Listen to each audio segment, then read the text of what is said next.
Chair, and I apologize. I had to preside over the House, and as usual, they have us doing 40 things here at one time.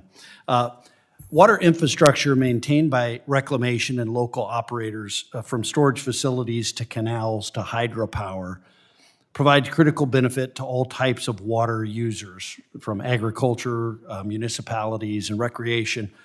And for example, reclamation is the second largest producer of hydroelectric power in the country, owning 77 facilities and directly operating 53 of them. And that generates 15,000 megawatts of power that benefit Coloradans and others across the West.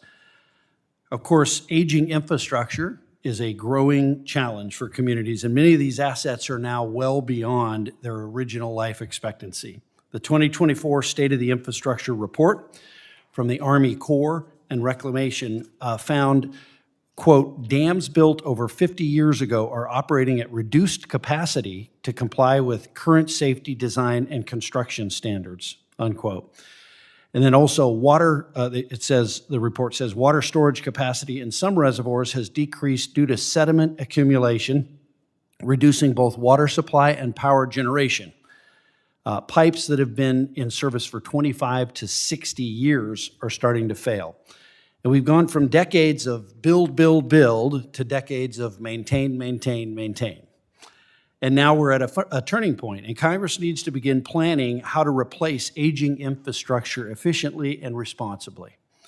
But here's the problem. Dumping billions of dollars into reclamation or other agencies alone isn't enough, because projects still face slow, outdated, and often duplicative federal permitting processes. Streamlining permitting is key. It's not just about faster projects. It's about unleashing not only American energy, but American infrastructure. And I want to thank the chairwoman for making the point on how important permitting reform really is. In your testimony, you noted that SRP's integrated system plan anticipates significant load growth on the grid in the coming decade, with a record peak last August of 8,200 megawatts. We also know that energy demand is projected to surge across the U.S. in the years ahead. Given this outlook, how important is it that we continue investing in hydropower, including the upgrades SRP is pursuing? Mr. Siegel. No, thank you for the question, Congressman. As you noted, our integrated system plan projected various load growths that we could anticipate, and it seems like what we're experiencing is the highest load growth in our service area. Hydropower is very important. As I noted in my testimony, we were talking about a pump storage project to make some renewable sources more reliable. I think everybody on the planet has to look at what resources that they have available and develop them as fully as possible to meet their purposes. And that's an opportunity for us. We also have sort of an all-of-the-above approach to meeting our electricity demand. You know, even increasing from a pipeline capacity to support some of the natural gas plants that we're going to need in the future is also important for us. But hydropower is an important component. And interestingly, it was what got us in the power business in the first place. The original Roosevelt Dam had power generators, hydropower generators on it.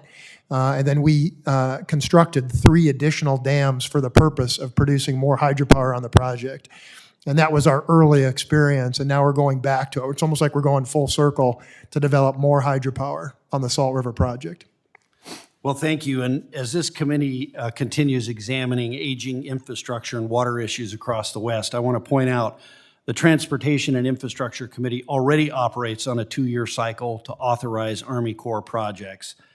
And it's time that this committee explores a more regular, predictable path for authorizing reclamation projects so we can begin to address this backlog in needs for Western communities. And finally, I would just say, you know, Colorado's in kind of a unique place, my home state. We don't have rivers that flow into Colorado. All of our rivers flow out of Colorado. So if we don't build storage, we're in particularly tough shape. Thank you, Madam Chair.